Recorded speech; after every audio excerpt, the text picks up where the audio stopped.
Milling Through History presents Mother's Day. When it comes to Mother's Day, many people look upon this as an opportunity to go ahead and celebrate the unique gifts that one's mother has given to the family for the course of a year and throughout the course of a lifetime. However, there is more to this particular day than just simply being a Hallmark holiday, as most people refer to it as.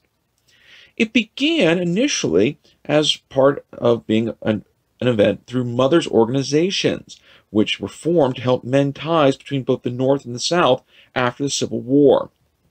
One individual who had been part of this was Anne Jarvis, who had formed a Mother's Friendship Day group in 1868 in order to go ahead and bring together both Northern and Southern mothers to mend ties. If it could be shown that women could mend ties between two different regions, then the men could do the same, and thus peace permanently restored. There were numerous attempts, though, to try to recognize mothers and their contributions into the families, but any attempt to try to create it on a national scale failed, but instead only succeeded within local environments. It would not be, though, until 1905 that Anna Jarvis, daughter to Anne Jarvis, would establish Mother's Day as a holiday, namely in a method to honor her mother. Within a year of her mother's passing, the local church wherein Anne Jarvis had taught Sunday school began to hold services for Mother's Day, and by 1909, the state of New York was starting to celebrate Mother's Day throughout its borders.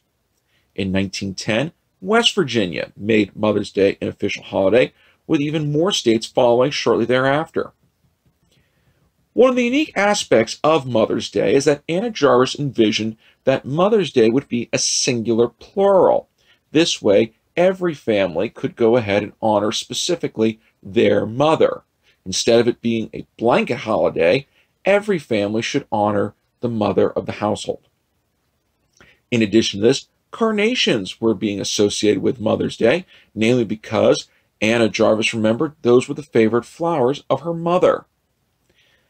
In order to differentiate exactly the status of one's mother, pink carnations were to be worn, indicating that the mother was still alive, while white carnations were to be worn specifically to indicate that one's mother had passed away. Speaking of white carnations, in 1913, the House of Representatives passed a resolution that all government officials should wear white carnation in observance to Mother's Day. In 1914, Congress designated the second Sunday in May as the official date for Mother's Day, and Woodrow Wilson would issue a proclamation declaring that the first Mother's Day was meant for being a day for the Americans to show flags to honor those mothers who had had sons who had died previously in war. Now, the earliest that Mother's Day can be celebrated is on May the 8th, while the latest it could potentially be celebrated is on May 14th. No sooner had Mother's Day been created, though, than it was being commercialized. By 1923, the commercialization of Mother's Day became so rampant that Anna Jarvis spent far more time protesting Mother's Day than actually trying to honor it. In 1948, having become so frustrated with the mass commercialism of the day, Anna Jarvis lamented that she had wished that she had never even created Mother's Day and instead left everything alone, seeing that commercialism had taken away the true specialness of the day. Now, Anna Jarvis is far from being alone in this particular belief, as most people believe Mother's Day has become more of a Hallmark holiday and less about remembering the importance of a mother within the family.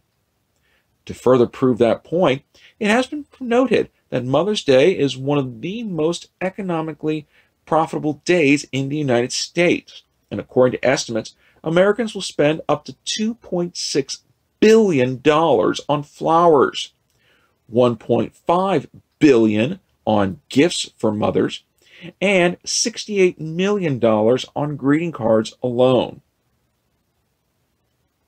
Now be sure to click like, share, and subscribe for future episodes of Milling Through History, and be sure to leave comments below for future episode ideas.